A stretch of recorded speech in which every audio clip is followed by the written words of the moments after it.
So I'm Libby. A little background about me. I'm from southeastern Virginia, about 30 minutes east of where the Great Dismal Swamp is.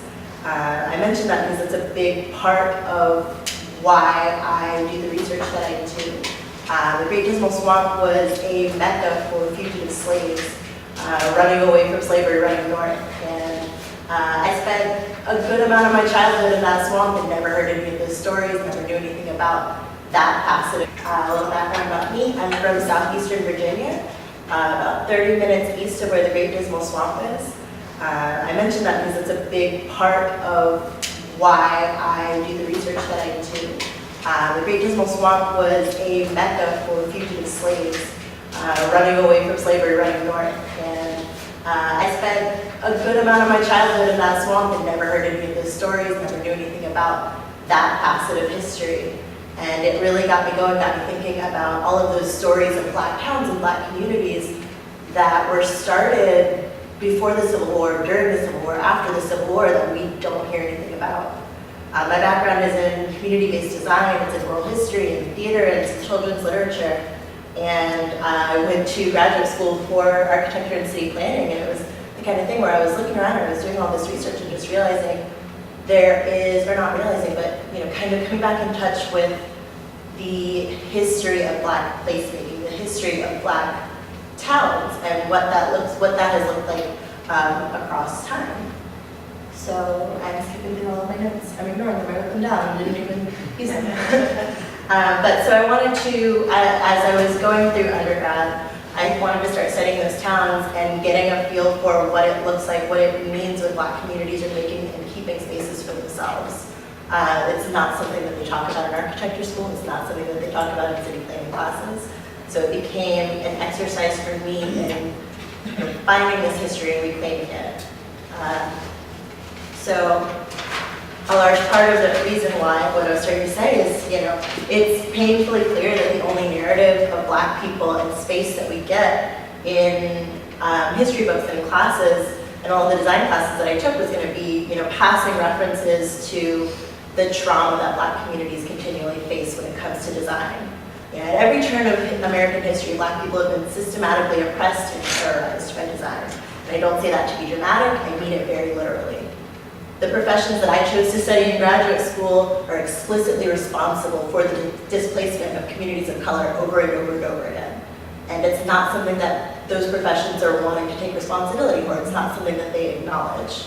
But when you think about the histories of redlining and the Black codes and the Jim Crow laws and this unwillingness to reckon with the oppressive white supremacist capitalism that has fueled the exploitation of Black people in the first place, it's really, really clear that if we're going to make any progress, it's going to come by actually learning and respecting the histories of Black communities and not just the spaces that Black people are pushed into, but the spaces that Black people make themselves. So, skipping notes again. So what we know is that it's an intentionally limited history that we learn about. It ignores the long-standing tradition of Black people reclaiming their agency by force.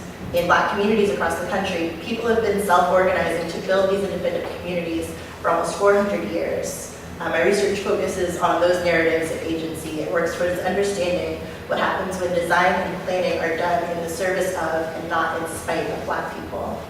To that end, my guiding question is always over how can planning and design tools be translated and democratized to aid in self-organization. It means reclaiming and seriously interrogating the traditional work of community building in Black spaces and making that professional knowledge and the processes that go along with it more accessible to the people who don't have access to these institutions.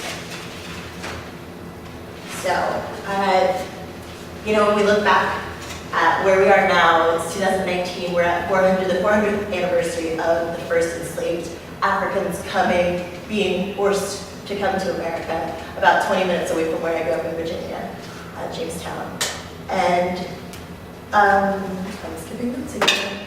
I'm gonna move forward. The idea is that we're here at this 400th anniversary, and we have been so far removed from these narratives that are embedded into rural communities, into urban spaces across America. And because we are so separated from them, we are separated from our own histories. We're separated from the knowledge that we have, the knowledge that we've built. And it makes it very difficult when communities are forced to start over and over and over again every time they're displaced, because you don't have that access to the narratives that your family has, to the narratives of what your family has learned over time, because you're trying to survive every time they move, or you're forced to move. So I'll start in on this first project. Justice in Space 2 was a conference that we put on, was the second in a series of conferences that we put on in graduate school, looking at, well, this particular conference was focused on the idea of dreaming the future of Black communities, community-led design, and what a designer's responsibility is when it comes to working in marginalized communities. We invited community organizers, professional designers, professors, artists, and high school students to dialogue together over a series of panels. In addition, or in conjunction with this work, with that workshop, with that conference, I started to put together these collages, thinking about the history and the history of Black people's experiences with space. So this first one was looking at the past.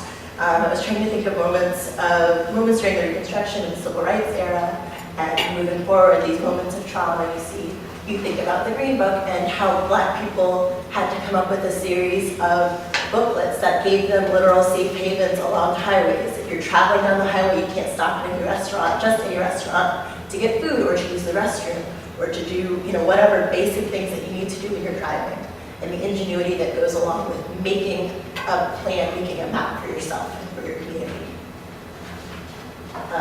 There was the present. In the present imagery, I was thinking about the constant displacement that Black communities face with environmental justice issues, police brutality, reclaiming agency over one's body, and the narratives that we tell about ourselves as opposed to what is told about us.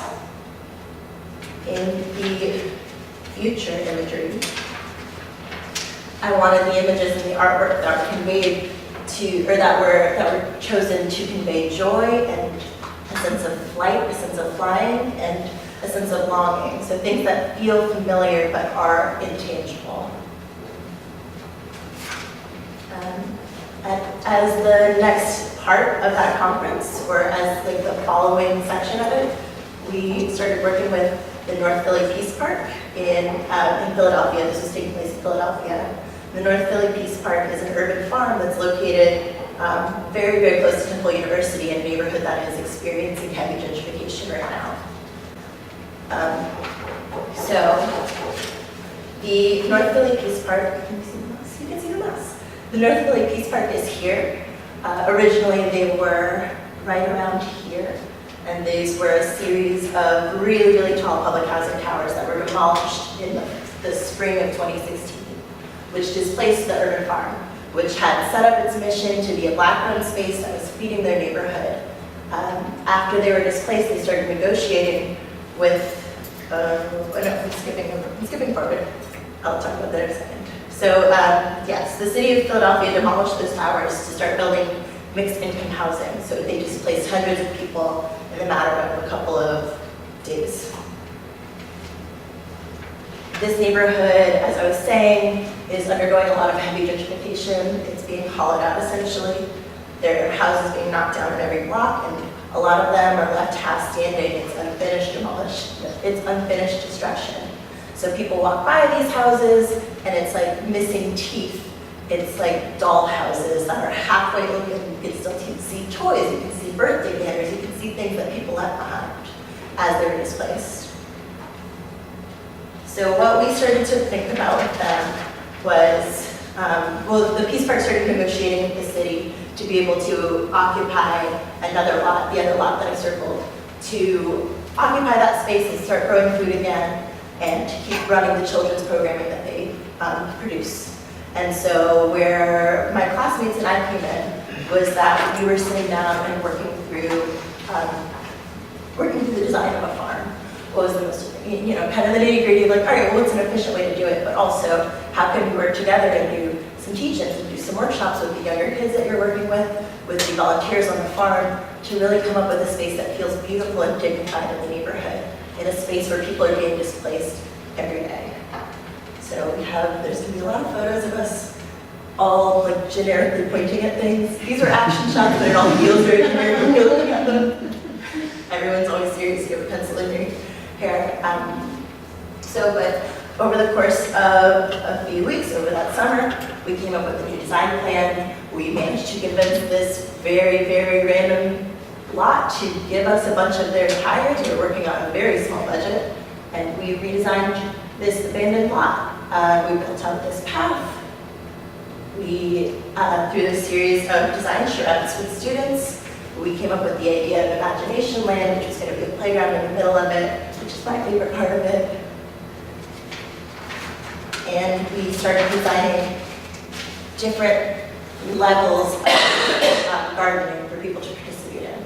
So there was a need for folks who were in wheelchairs to be able to access certain planters. We needed planters at different levels, planters that could be easily built if the park wanted to be able to replicate these and sell them in the future. And then also, because again, very, very small budget, we were trying to figure out creative ways to have some seating that could also work as planters. So we have these tire benches that have plants growing on the sides, not food. To be clear, there's no food growing out of the tires. Not safe, you can't do that. Then built these benches. And there's a series of those benches.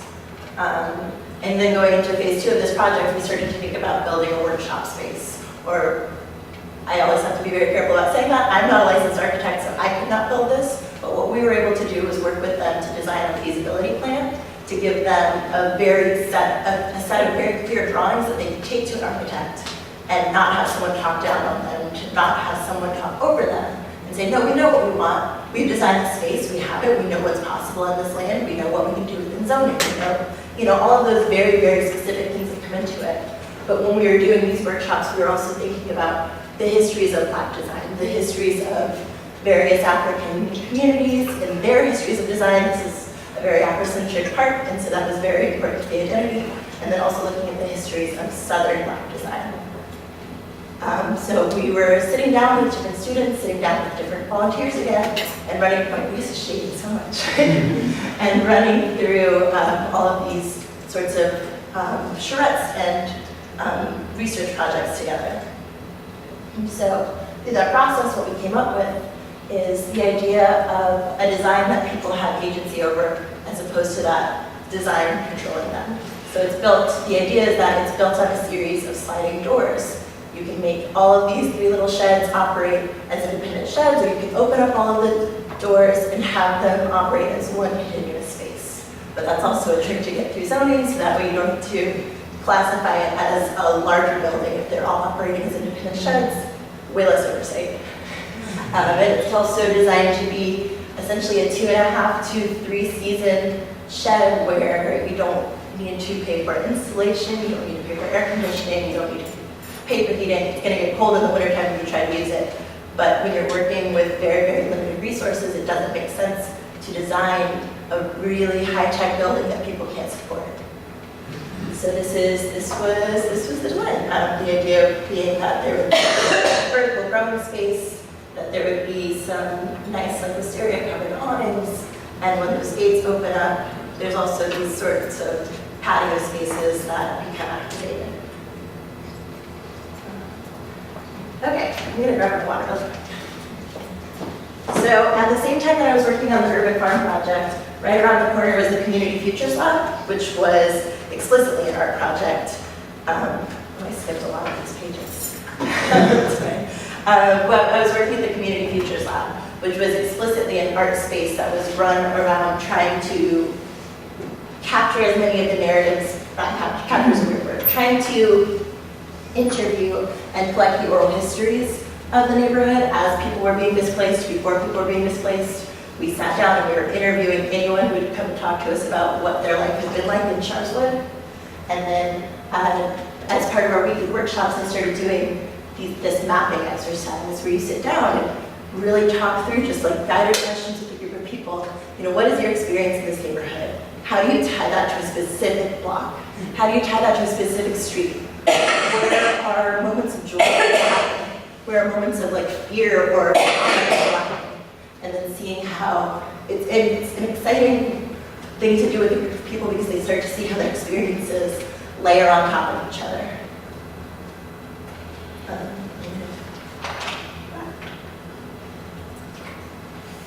How are we doing on time? Great. Doing good? Okay. So now I'm going to talk about my thesis, my graduate thesis.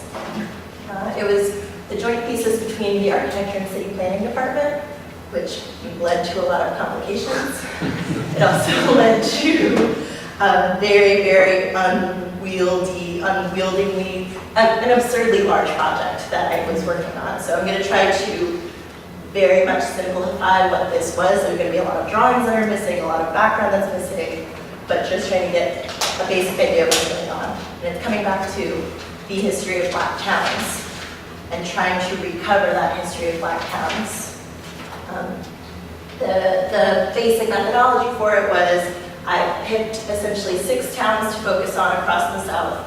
I was looking at rural spaces, but it applies essentially to any Black town.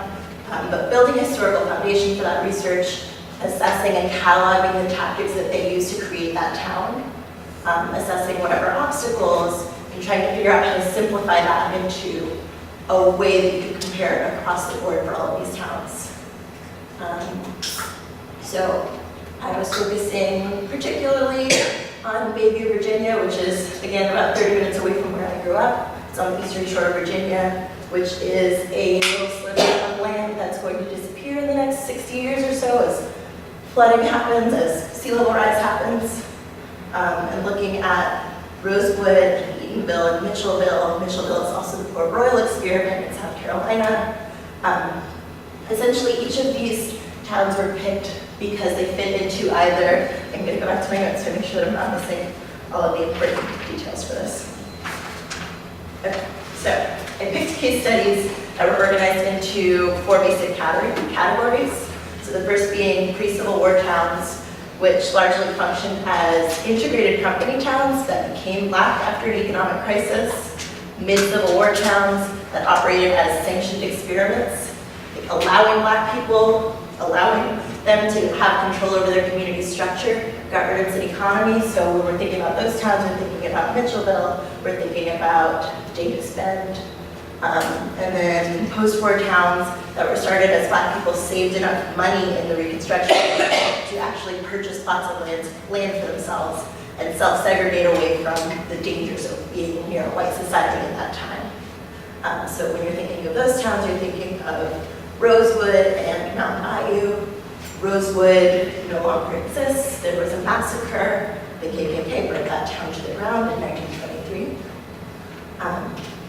I analyzed those case studies along a metric of economic stability and potential, environmental stability, housing stability, community identity and organization, and longevity. The idea being that if I could build a generalizable, like a general enough means of understanding these tactics of self-determination, then we could start to communicate, we could start to figure out what makes a Black town successful, or what makes a Black town last. What is it? What is actually the history, the tactics that are built into Black towns? So looking at essentially these community pillars of community resources, industry. As we all know, the Black church is integral in a lot of those communities. W.E.B. Du Bois, when he was publishing his work on Negro cooperatives, was saying there's a church for every 60 Black people. Historically, they've been centers of organization of rebellion.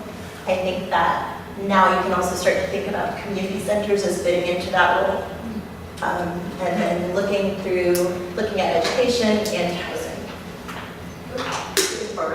So I'm not going to get into any of the specific town examples here, but I'm going to try to get at what the overall lesson was. And the overall lesson was that all of those pillars function successfully in a town when they're feeding back into the town. If all of those resources are being sapped out of the community, then the community doesn't have a way to sustain itself. So if the economy is being driven by industry that's outside of town, that's not money that's staying in town. If you have to go somewhere else to have quality housing, all of those various details. If there aren't quality schools, that kind of thing. And I was starting to look at other, in a more contemporary sense, or not in a more contemporary lens, looking at communities that are doing this work as well, doing the work of planning and figuring out what it takes to have a successful Black community. And I was looking at Cooperation Jackson in Jackson, Mississippi. They've developed this cooperative plan. They have an amazing political atmosphere that's actually allowing them to really integrate that into what the city is valuing right now. And it's built on these same kind of basic pillars of organizing, building, stabilizing, and preserving. So you can get into the details of it, like building and strengthening a community center to solidify community identity and claim control over your community's future. Building, for example, a community garden, which reinforces community relationships and it provides food for the food insecure, and it can create an independent economic driver. Something like starting a land trust, which stabilizes a neighborhood by allowing folks to maintain affordable housing, preserving a neighborhood, starting a housing cooperative, also to keep housing affordable. And then looking back at Baby Rural Village, I don't know how it's being perceived outside of this. It's all a part of a much, much larger narrative. But Baby Rural Village was a place that I was especially interested in looking at because they had agreed. That's 10 minutes? Oh, okay, I put way more than this, sorry.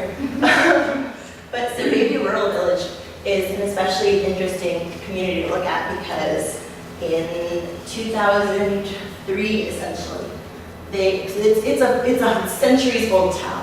There are gravestones, it's a graveyard for slaves in that community. They've been there that long, they have not left. And in 2003, Virginia was going to build a state prison on their land that was going to displace everyone. And these are folks with a median income of $13,000. The vast majority of them have not graduated high school, and they organized together to block that prison from getting built on their land. Sorry, my voice is shaking so much.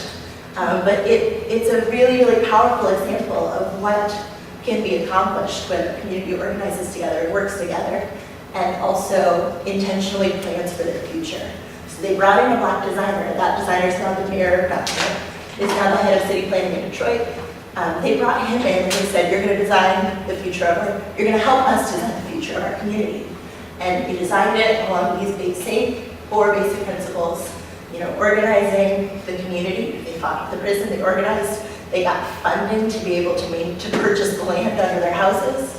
And these were houses that did not have plumbing, that were burning down often because they were paper thin. So they organized the community around how do we get adequate housing, how do we get a better quality of life. And they built that community plan to follow along with this. And they built housing to support that community. They stabilized the community with that new housing construction. They started to build a community center, not a community center, they built a place for the essentially CDC that they started to help organize the future of the town. And they're trying to preserve the future of the community by following through this plan, by starting to figure out what a consistent economic driver for the community would be. It's a lot of farmers. People are trying to get back into farming. People are doing a lot of work with crabbing and oyster shucking. They're on the Chesapeake Bay or on the Atlantic Ocean on either side of the peninsula. And so it's trying to figure out what it looks like to survive as a Black town in an extremely rural situation, knowing that it's the United States, that most places aren't really set up to support towns that small anymore, but still trying to build a plan that supports their longevity, that supports their lifestyle, that supports their values, and having control over it as opposed to someone controlling them. So in thinking about what it would take to continue supporting that community, their planning process stalled out a little bit. They don't have a lot of momentum right now. There was a lot of momentum for about 10 years, and there's still a drain of younger kids not having potential jobs, and so having to leave the community. Or, it's an aging community, so it's difficult to maintain a sense of cohesive community identity when a lot of people aren't as mobile, when a lot of people aren't able to get the resources that they need to get to. And because it was also an architecture thesis, there had to be a design element to it. So I was told explicitly. So what I was starting to think about was this same idea of what does it mean to have an affordable space, a functional space that you can control and doesn't control you? What do you need in order to have a community meeting space space in order to, are you running a church out of it? Are you running classes out of it? Are you running adult education programs out of it? Are you using it as a kitchen space? And thinking about something that would function in that way. So I was thinking about the community porch, which is essentially, again, sliding walls, sliding walls and sliding panels, sliding roof panels that would allow you to open up things when the weather is nicer, or to have water flowing through the green roof and running into this rain garden beneath it. As I was saying before, I have maps that show this. I didn't include the maps, I didn't think I had time. But the Eastern Shore is slowly disappearing with sea level rise. But for whatever reason, Bayview Rural Village is this safe high ground in the middle of the peninsula. It's going to take a very long time for them to disappear. But that doesn't mean that when it rains, it's not still flooding. And so I was thinking of also, this is a community in crisis. What would it look like to have a space for people in crisis to gather and connect together and be able to have I think I already said what I was trying to say, but I'm just saying it over and over again. So architectural drawings that aren't as important, but following along with the line of, this is a movable space. These are panels that can be controlled, that the rooms themselves can be partitioned differently based on whatever kinds of programming is happening in that space. We don't need to go into the details of all of that. But all of these ideas and all of these designs that I've been working on and been poring over and researching over the last few years are all building up to the same question of how can design be used to increase agency in Black communities instead of limiting it. Black people are capable, rural Black people, poor Black people are capable of planning for themselves, but what tools do they need in order to accomplish those plans? What sorts of professional knowledge can we democratize and make accessible for folks to build out the plans for spaces like this, to build out the plans for towns like this? And how can we better commemorate and preserve these Black communities in the face of displacement? If we're taking seriously what they have experienced, taking seriously what they've learned, how can we actually use that knowledge as a tool to prevent displacement? And that's all I've got.